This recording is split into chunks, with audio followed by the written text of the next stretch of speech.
everyone, welcome to the latest episode of Plasma Conduit, Burly Media's Star Trek podcast, where we take a brand new random episode from this entire Star Trek universe, rewatch, review, share our thoughts, and have a kind of lively back and forth with some recurring trackable segments as well, which we'll get more into as we get further into the episode. Our first episode, which we released a few weeks ago, was a Star Trek Next Generation classic, Darmok, and our randomly chosen episode for this episode, for our second episode of Plasma Conduit, is from Star Trek Enterprise's third season.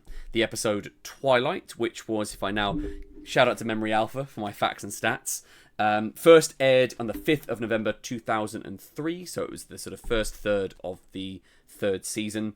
Written by Mike Sussman and directed by Robert Duncan McNeill.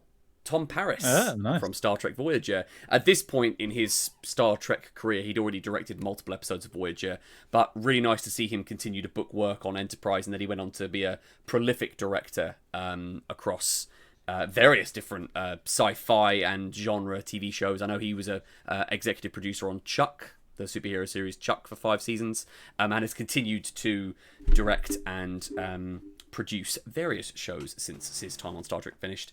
Also has a Star Trek podcast with Garrett Wang, the Delta Flyers, which they did a full rewatch of Voyager and did an episode of their podcast per episode of Voyager, which is a really cool little nugget there. A bit of background on them. So this is a kind of the first alternate timeline episode that Enterprise had really explored. They delved with time travel and kind of experimented that a little bit, but this was the first time, certainly in the Xindi arc, that we saw a kind of, and not the last, we saw a couple of examples of them exploring what-if scenarios, and essentially the premise of this episode was, the 8th episode, sorry, of the third season, was Archer undergoes, he was trying to save T'Pol, he undergoes an accident where he gets infected by a parasite, which has a temporal component to it, and it causes him to forget his most recent short-term memories within a few hours. We see then an alternate timeline play out where the Xindi destroy Earth, and humanity has been all but left. I think it's something like 6,000 humans that are left, as they've essentially, their weapon was complete, they wiped everyone out, and it's a really interesting structure to an episode of Star Trek that I found, taking that very non-linear approach was a really nice touch, I think. And also just kind of off the bat, I wanted to kind of kick off our discussion by just saying, I think Scott Bakula, Jolene Blalock, and John Billingsley, really strong performances from those three. They kind of anchor this episode because of their relationships together. I loved Phlox's dedication to finding a cure, that decade of work that he puts in to try and find it, and the idea of T'Pol resigning her commission to look after Archer because she feels guilty for his sacrifice. I just think there was some really nice, subtle character relationship stuff going on there between them. I didn't particularly like Phlox's "have you told the captain that you want to fuck him?" I didn't really like that sort of really explicit conversation that they have. And again, it's that Phlox is written weirdly at times there, where he sort of becomes a weird sort of relationship czar. He's always trying to get Trip to go to T'Pol's quarters for neuropressure, and there's all of that sort of stuff that I always find a bit unintentionally creepy. But his dedication to Archer, and then that triangle relationship, I thought was just really interesting from them, for sure. It was maybe notable that Trip didn't seem to have an opinion on that I noticed on Archer and T'Pol, being, because you'd expect some of that to show through. I mean, he was a bit pissed off. I've always had a problem with Trip being quite pissed off for most of Enterprise. So I'm not sure if he's any more pissed in this one than he is. Sure, it was on average, yeah. He didn't have a particularly good episode, I think. There was a really strange moment where he kind of freezes on the bridge right before the bridge gets destroyed by the Xindi. And he just stops giving orders. They're like, the crew's yelling like reports to him about what's happening. And he just sort of freezes. He kind of doesn't really do anything, and that kind of made him look a bit ineffectual to me. I thought that was a bit of an odd moment. Yeah, and he's not in this one much, is he? No, well, speaking of characters that were omitted, one of the just most egregious moments is when they just cut to a shot of Travis dead. I was going to say, on the floor, and then that's it. And then there's a shot in a corridor later when Archer then goes to Enterprise. They've made it. We're caught up at this point in the story, and they're at the colony. And there's this lovely, quite wholesome scene where we meet like weirdly creepy goatee bearded Reed, and then Hoshi, and they have like Archer and Hoshi have this really lovely hug, and in a moment, and there's a shot with 6 of the 7 main actors, and it's so glaring that Travis didn't. They just wrote him out, and it didn't serve. I don't think it served any purpose to have him cut out of the story, and it just showed again that he's being underutilized. Do you think there would have been a practical reason for that? Or would it literally have... Because they killed him. You're not even sure if he's dead because he's just on the floor. And they don't even say, like, oh, Travis died. They don't acknowledge it verbally at all. But I think the way they don't have a little funeral for him like they would in TNG or something? Yeah, his eyes were open. So, like, it's implying that he's dead. Okay, so, yeah, it's a really odd... Again, it's just... The third season, actually, if you take it as a whole, they really pivot away from the extended cast, and it's really just Archer, Trip, T'Pol that become kind of the focus of the season. Travis and Hoshi get a real short straw in terms of storytelling and moments for their characters to really like share what they're feeling, what they're thinking, where things are heading. That was the other thing too as well that I found really odd about the alternate timeline is when we jumped ahead that 10 years, a lot of them hadn't really evolved beyond what they were already doing. Like Hoshi was a lieutenant rather than an ensign, still opening hailing frequencies. You know, Reed at least had been promoted to captain, and so had Tucker. And then Travis was dead. Like they didn't show much of an evolution. It's been a decade, and Earth has been destroyed. I would have hoped for a little bit more evolution for their characters, a bit sort of, more of an interesting alternative path for them, since this was essentially a reset button episode. We also saw this problem too in the series finale of Enterprise, where they jump ahead again 10 years in the prime timeline, and again Travis is still at the helm, Hoshi's still opening hailing frequencies. They've gone up in rank, but there wasn't anything else explored. It's just a lot of wasted opportunity with those characters in this. Yeah, I something I did like was because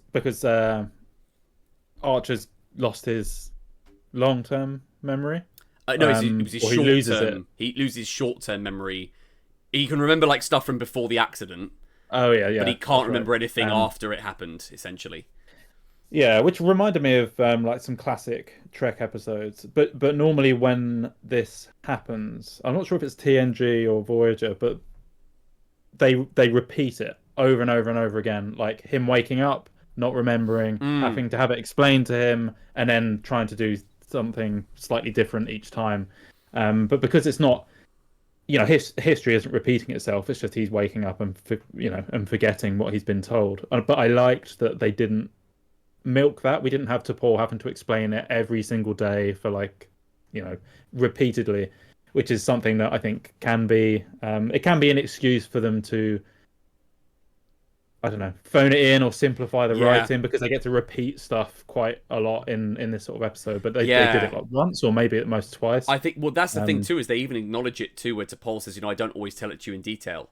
And there was a nice moment of like you could see a little bit of exasperation come through Rose, where she was like, "Come and just have your breakfast. Let me just eat first and then we can talk." And it was seeing that sort of very domestic relationship that they had was actually really in amongst a very big story. Like there was a lot of action. When you think about it, there was a lot happened in that episode. They packed it into not it being a two-parter as well. It was just a self-contained 43-minute episode. I like the fact that they took the time to find those moments and that they wasn't just them repeating themselves. T'Pol in a Starfleet uniform was also great. It's much like Jerry Ryan as 7 of 9, and T'Pol for most of Enterprise, and arguably Troy up until the Jellicoe episode in season 6 of TNG. Having them in uniform is actually really nice. It makes them feel a bit more integrated and less of an object in the crew, and that was actually really nice to see that T'Pol did that. And then her resigning her commission had, I think, more weight to it as well. I do think this did a nice job of tying into Enterprise's wider themes. So things like the Vulcans holding back their warp program, Saval trying to get T'Pol to come home and leave the ship, Shran giving them the shields upgrades to help out. And there's evidence of him helping the crew out, and that running gag of him owing Archer a favor. There's that's two he owes me. There's lots of things in there that tied in with the wider storylines of Enterprise, and the idea of Earth being held back by the Vulcans, and that perhaps is why they weren't ready to face the Xindi, was a nice kind of callback, I think, to those wider themes. Well, something which struck me as really odd was that the Vulcans just seemed to sit back and let Yeah. them get basically wiped out. And it's obviously alluded to a bit towards the end of the episode, but that was on one hand, I really liked seeing.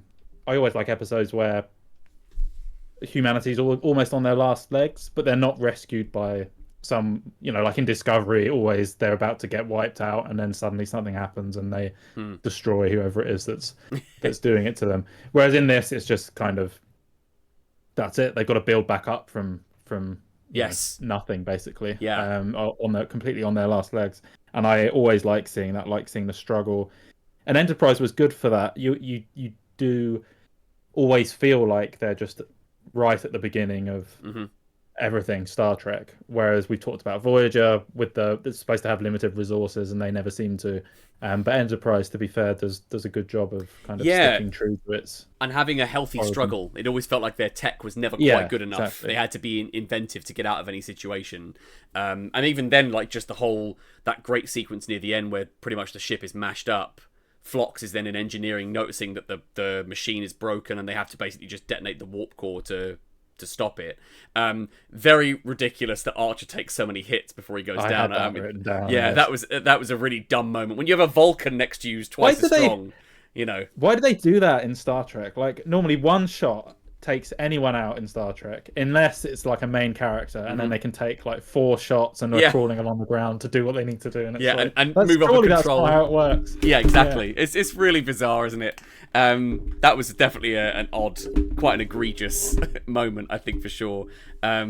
Phlox going over the balcony also was unintentionally funny for me. That was a really unusual moment because there was so much explosion going from one weapon's hit. So, but I then at the same time I liked that it was very well staged. I think the last stand of like Archer going either side of the warp core fighting the Xindi off was a cool shot. And actually one of the notes I made was that I actually think just first of all I really love the Makos. I love that they had the military personnel on the ship and they just got wiped out in this. But Enterprise I think actually on balance does space battles, ship damage and phaser fights arguably I think better than most of Star Trek. I think the production design, the directing, it was all very clear. There wasn't a lot of reliance on shaky cam. It was all very crisp what you were watching. It was very well staged. I do think they do those things quite well. There was a couple of wonky green screen moments that, like with Archer in the corridor when he first gets hit, and a couple of those shots looked a bit unfinished. But the actual production value of that looked really nice, I think. When the polystyrene pillar fell onto Paul's leg, it was a bit. It was a little bouncy. It was a little bouncy at the end. Like it landed and then it was like. Dish. Like it kind of had a little bit extra that was a bit unnecessary, and it clearly wasn't pinning her foot. That was the problem too. I as much as I appreciated Scott Bakula's being so game for this stuff, his lifting acting wasn't the best in that. I was gonna say that needed some work. I think that needed some direction. I would say we just use a polystyrene pillar when it falls, and then swap it out for a heavy thing so they can actually. Make it a bit more genuine, but there was a bit where the bridge goes and then you have the little people floating through space, which was quite badly done. But then that's the thing, that's where like 90% of that works well, and then when it does look a bit wonky, then it really shows up, because I thought all of the stuff in the corridors and stuff was great. Yeah, I just wish they would, have someone with a critical eye over it to say, that just kind of ruins all the good stuff that we've done. Let's just cut it out. You don't need to have the people floating through space in that. Like, it wouldn't have been so bad if it was just the bridge getting blown up. It wasn't the best special effects, but it was the people floating out that were just a little wonky, wasn't it? There, there's a couple of nice little touches that I thought that were sort of spread throughout the episode. Just to Paul's sacrifice, just what she gives up to look after Archer as a central theme. It wasn't like there wasn't a musical fanfare moment to emotionally for us to connect with that. It was just something that was a subtle through line throughout the episode, and what she gives up, it really shows how far her character's changed from the opening. So that was a nice through line, I think, in that. There's also, like, she seems to have come round to actually want to stay with him. Yeah. Like, regardless, even if he got cured, which is, nice that it wasn't just a case of, oh, I'm obligated to you because you saved my life. It's kind of Yeah, and spending that amount of time with him yeah, I has agree, sort of and won her over. it was nice too that they didn't then push the. I think sometimes Star Trek thinks that like a romantic moment has to involve kissing. It has to be something sexualized, and I think it actually worked to its benefit that it was stayed very platonic and very like just about feelings. And I think that performance worked really well between the two of them, and they have really good chemistry anyway. But that I think served the story a lot better. And Archer's, the frustration of him, like there was a scene I really liked where he made the suggestion to upgrade the warp engines, the plasma injectors, but he'd already done that suggestion a week ago. And Trip having to save face to say like, oh, but your upgrades are working great. Exactly, but I liked that rather than them just being like, oh yeah, we did that already, and it wasn't your idea kind of thing. He had suggested it, and it was a good suggestion, and they implemented it rather than it just him being completely worthless. He's obviously still had something to contribute, which was nice. Yeah. Him and T'Pol as well. In the kitchen on the planet just reminded me of the Rikers in Picard a little bit. For sure, in the cabin vibes, right? On the Penthe, on the planet together, for sure. I also really appreciate it, and this is not something I caught myself. It's something I looked up. Again, shout out to Memory Alpha. But Archer, we know that Xindi ambushes him in his quarters, and they have that quick fight. He kills the Xindi with a statue of Zefram Cochrane, which I thought was a really cool little nod because his father worked on the warp engine with Zefram Cochrane, so obviously he'd have that in his quarters. So that was just a nice little moment and quite visceral for Star Trek to do something like that, but it worked well. I have to say I think that Scott Bakula's fight scenes are possibly my favorite, like Captain. Yes. Fight, because like Picard does it, and it's he's an old man.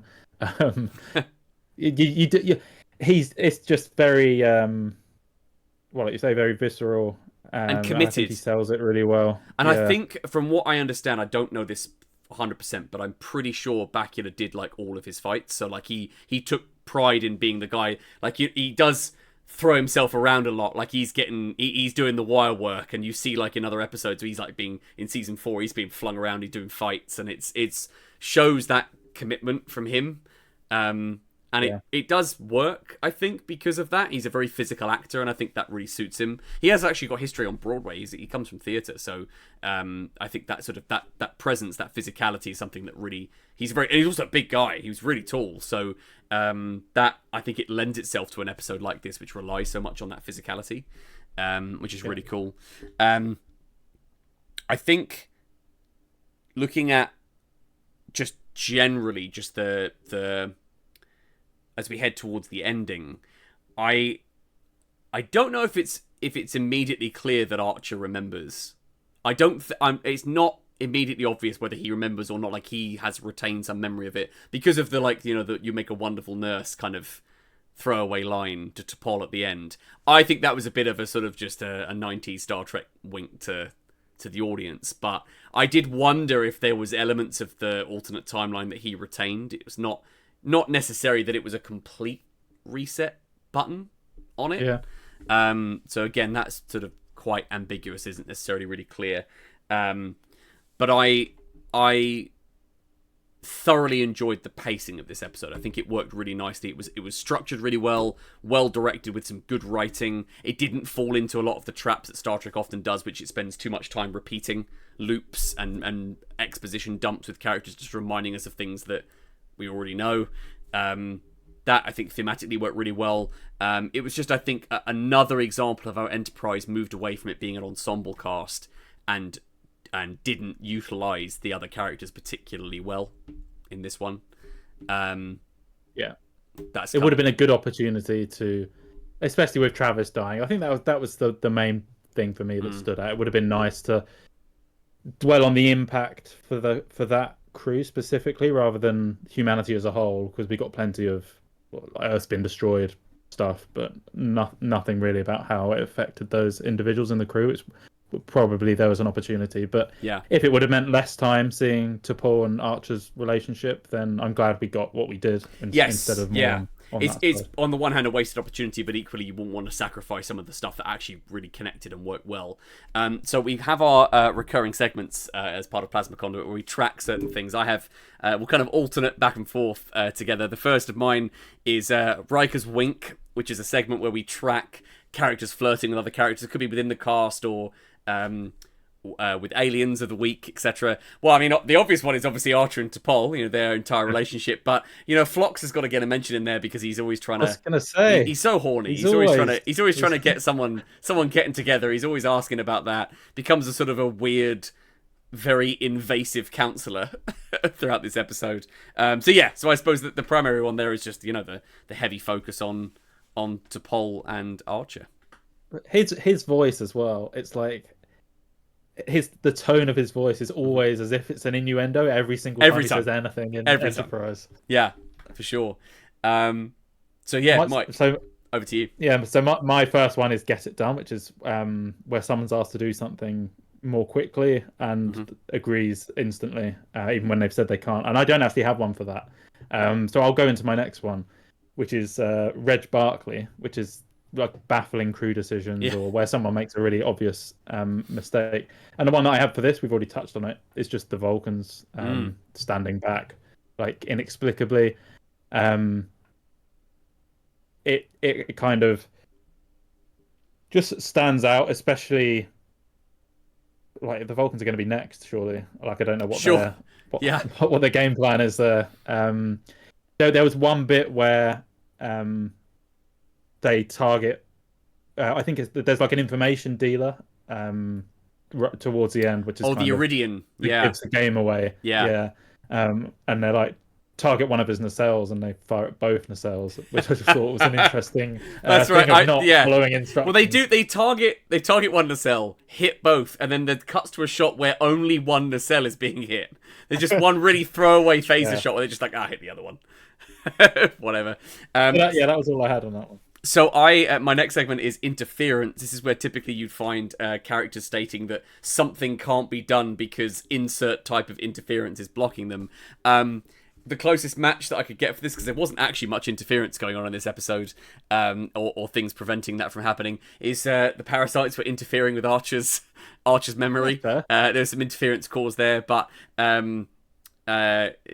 Phlox mentioning that only a certain type of lethal radiation would eliminate the parasites, and they didn't have a cure, but not in the traditional sense. A beam out wasn't stopped, or communication wasn't blocked in this case, so they didn't indulge in that Star Trek cliche. I did actually have. I've just found in my notes another one for Reg Barkley, which is worth mentioning because we like this sort of thing, where T'Pol takes the helm of the ship with the joystick. Yeah, and just like there's a helmsman there, and she's just like out of the way, and then she's got the joystick and like crashes into the other ship. Yeah, like fucks up the nacelle, doesn't she, when she does that? Yeah, that's good. What was your final segment? Yeah, my final segment is pathetic prosthetics, which is always fun to say. Rating the alien makeup, and this is a good one. The Xindi are just fantastic, awesome, right? Yeah, always look amazing. The reptilians, the information. Yeah, the information dealer as well was really nicely done. The aging of, as always, the aging of the main cast was not so good. We've already talked about Reed.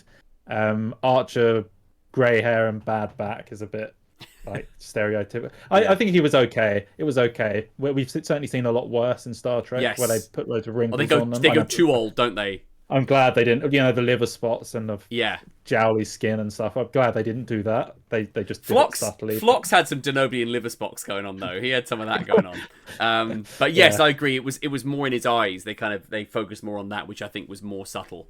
I think, but yeah, the reptilian design, both from a costume and makeup standpoint, they look fantastic, so detailed, and for it to hold up in like a physical altercation is pretty impressive, because you always think with those sort of get-ups that like someone walks into them and the whole thing's going to collapse. It must be quite hard to get it to be robust enough.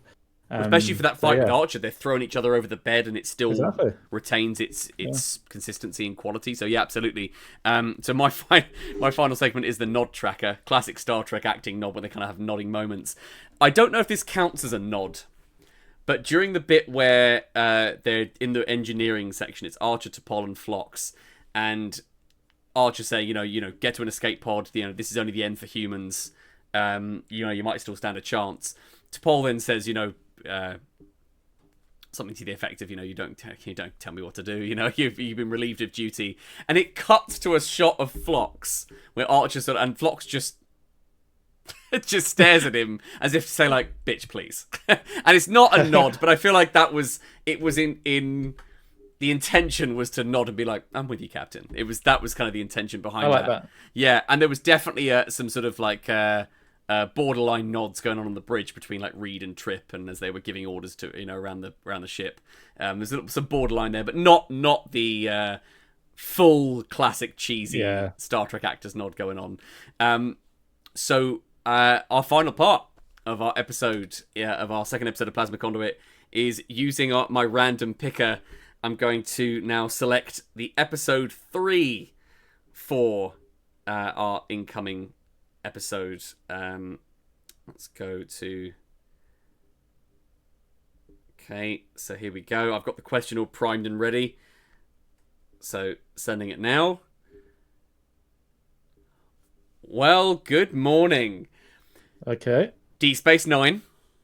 Yep.